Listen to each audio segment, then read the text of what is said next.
Hello, my brothers and my sisters. My name again is Reverend Aki coming to you from the Mountain of Eagles Ministry. And I'm here today just to continue in a series that I'm doing, Think and Speak Your Way into Success.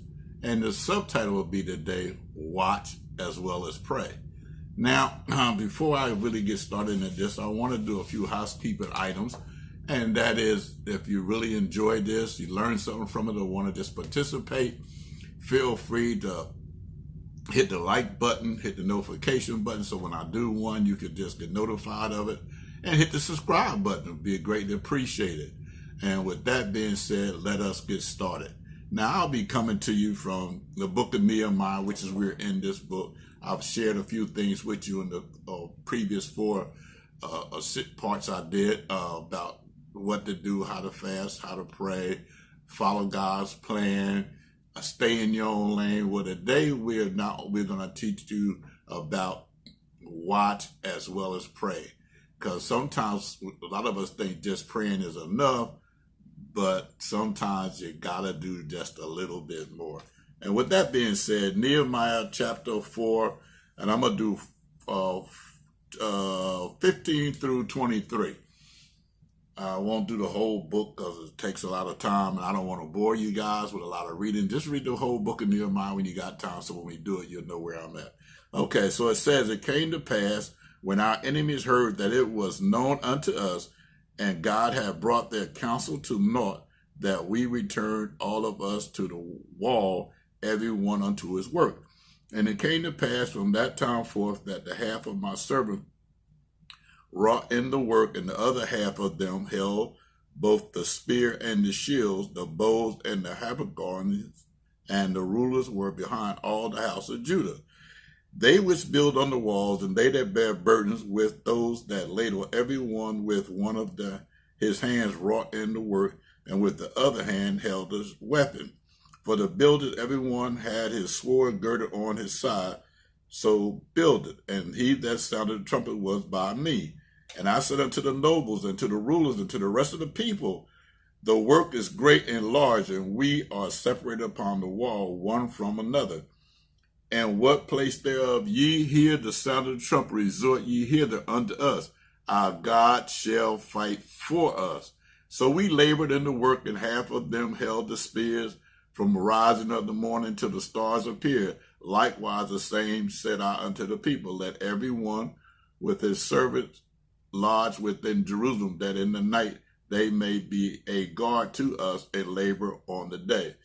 So neither I, nor my brethren, nor my servants, nor the men on guard which followed me, none of us put off our clothes, saving that every one put them off for washing.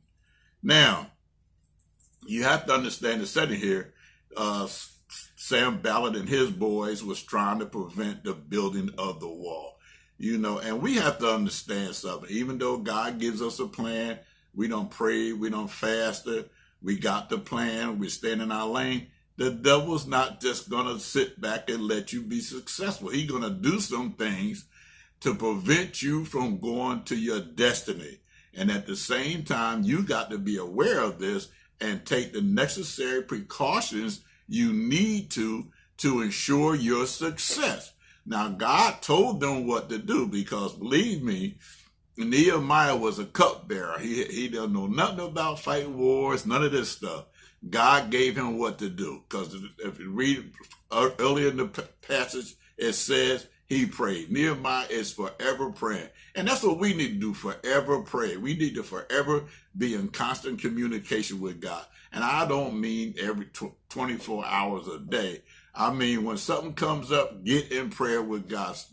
And a situation arises that you're not sure about, just ask God. He's not going to bother him that you asked him. He wants you to ask him. He want to give you the answer. He want to help you be successful, because if he didn't, he wouldn't have gave you the plan. Every good gift, every perfect gift comes from the Father from above.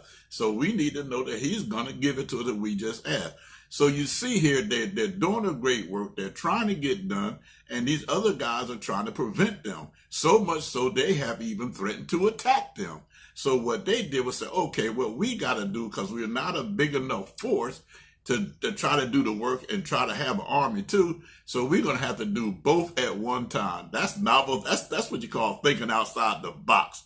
So they said, okay, what we're going to do is, while we're working, we're going to have a spear in one hand and work with the other. Now, I don't know about y'all, but I did cinder blocks and all that stuff before in my younger life. Two hands is hard to do. Doing it with one is going to be rough, but they did it. They had a sword in one hand, spear in one hand. They girded their sword so that with the enemy attack, they be prepared. And here's the beauty of when you working for God. It clearly states that God is going to fight for us, but we still have to be prepared. We still have to do our part. God's going to always do his part as long as we do our part. See, because God done gave the directions. He don't say if you do this, this, this, and this, then I guarantee you I'm going to do this. You are going to be successful. So in order to be successful, they had to set themselves up, whereas half the people would sleep in the daytime and work at night, and half the people that worked at night would work in the daytime and sleep in the, just vice versa. You know what they call in the old days a swing shift. So these guys was ready. They was prepared to do what they needed to do to complete the work that God has set to them. Now, when you really truly understand that God has directed your path, has directed your footsteps, and he is with you no matter what, and the Bible declares he's going to be with us to the end of the age, then we can clearly do whatever it needs to be done and do it with conviction and do it like we've never done it before, because we know God is with us. I'll tell you something. It's a great and wonderful thing to be under the anointing of the Holy Spirit and know God is directing you, and know that no weapon formed against you can prosper, because God is going to guarantee his word. Because the Bible says his word will not return to him void. And he gave Nehemiah the word to give out, which meant it's going to be successful. And they're prepared. Matter of fact, they're almost telling the enemy, come on and attack if you want. I don't know about some of y'all, but where I grew up at, you had to fight if you wanted to be a part of what's going on. So we had to fight. In order to fight, you had to be prepared no matter where you was when you got ready to fight. And you had to be prepared. And a lot of times, these guys that was coming up in your face was nothing but bullies anyway. Once they found out you was going to fight, they didn't want to fight, especially if you had a partner with you. So they was prepared. They was going to give their life up to build this wall. Why? Because God directed it. And if God directed your path, directed your footsteps, there is no need for you to be afraid, no need for you to be in fear of anything. You can go forth with power and conviction. And we find here that, it got to the point where these guys were so engrossed in what they was doing. It says here that, so neither I, nor my brethren, nor my servants, nor the men of the guard which followed me, none of us put off our clothes, save that everyone put them off for a wash. So the only time they took off their clothes was to wash them. So as long as they was building this wall, they had made up their mind that we're gonna walk and sleep and talk in our clothes. We're gonna do what's necessary to make it work. So this is what they did. They said, well, you know what? The only time we're going to get out of our clothes is when we wash our clothes. And I'm quite sure they didn't wash their clothes every day, because that would have put them vulnerable. So they probably staggered the times to wash the clothes so the enemy couldn't have a schedule on what they was doing. Okay? Now, and you heard me say earlier that part of this will be watch as well as pray. In Matthew 26:41, it says, watch and pray that ye enter not into temptation. The spirit indeed is willing, but the flesh is weak. And so we find out here that, okay, we said we ready. We said we'll do this thing, but you know for a fact that sometimes your spirit can be up for it, but your flesh, you'll see how many numbers it is. You'll see their bodies start to get tired and weary. You're working all night. You got a sword in one hand. You got building bricks with the other hand, and you just wore out, and you just want to think, you know what, man, the heck with this. I could just go back to doing nothing and not be so tired, not be so wore out. So you have to, not only do you have to pray, you got to watch. So that's why they was wearing their armor and their clothes, so they could be prepared when it came. And because they was praying, they was built up spiritually. And because they was praying and they had a relationship with God through Nehemiah, because most of these guys didn't have it like he did, and he was the one giving direction. That's why we need to be under somebody. A lot of people, I hear them say, oh man, I don't need to go to church. I got a relationship with God by myself. Oh yeah, the Bible declares that they should not forsake the assembly, as some do. And some people think that's okay. But I tell you this, we come together as a church family and assembly together because the Bible declared by the blood of the Lamb and the word of our testimony, they'll overcome the evil one. So, but if you're not in church, you're not going to hear the testimony, and you're not going to understand how the blood of the Lamb works, and you're not going to overcome the evil, and you're going to fall to the trap. But as long as you're up under somebody that God has directed, that God has anointed for that position, he can lead you, he can direct you, he can teach you, and you'll be able to survive whatever comes against you. It's nothing like being under anointed leadership. I myself is under Pastor Skip Wormley Jr., New Salem Baptist Church, and he is a great pastor, great teacher, and he's always teaching us the things that we don't know under new revelation, not new revelation, different revelation, not new, different.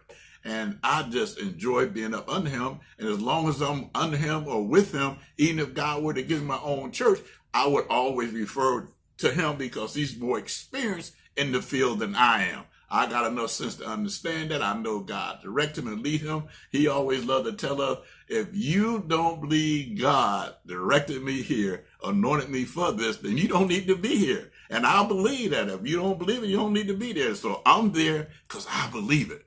I believe every word in this Bible. I believe that we have to watch as well as pray. I believe that, and here's the issue. As great as we are, anointed as we are, we have to lock our front doors as well as pray. You can't leave the front door unlocked and just pray. Because if you do, somebody going to walk in and take all your stuff. You lock your car when you go in the house. Not just pray, but lock your car. That's called watching out for it. You got to check your bank balances and stuff because you don't know who's trying to do what in these days. So you got to watch as well as pray. You just can't pray and just sit back and do nothing. It's like the guys that used to tell me they looking for a job 2 or 3 o'clock in the afternoon. I said, well, what you doing to get a job? I prayed. I said, well, you got to go put in the application if you want the job. You understand what I'm saying? So we need to not only just pray, but do something. And part of doing is watching. You got to watch out for your family members. You got to pray over your wife, over your children, over your home, over your possessions. And then you got to watch over them to make sure that the devil don't take over what's going on in their lives. So I am here today to share this with you. And again, if you find this information, if you find it exciting, because you can't be successful unless you're doing these steps I gave you, successful in the Lord. Let's put it that way.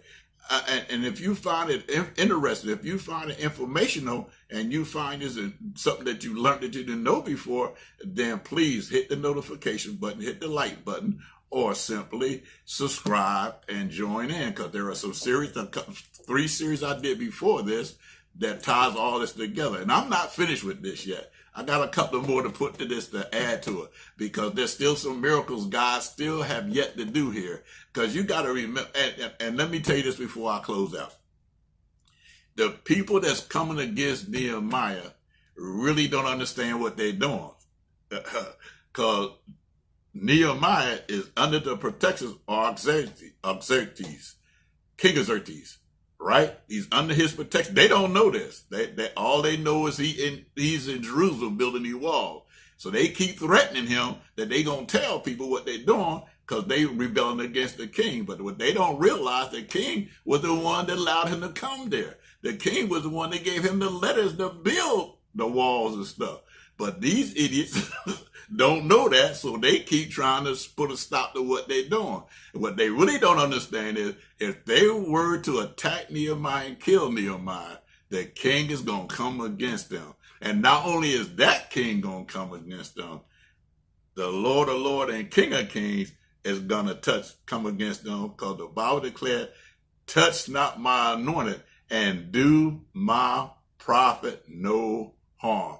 God bless you. God keep you. God watch over you till our next meeting. Bye.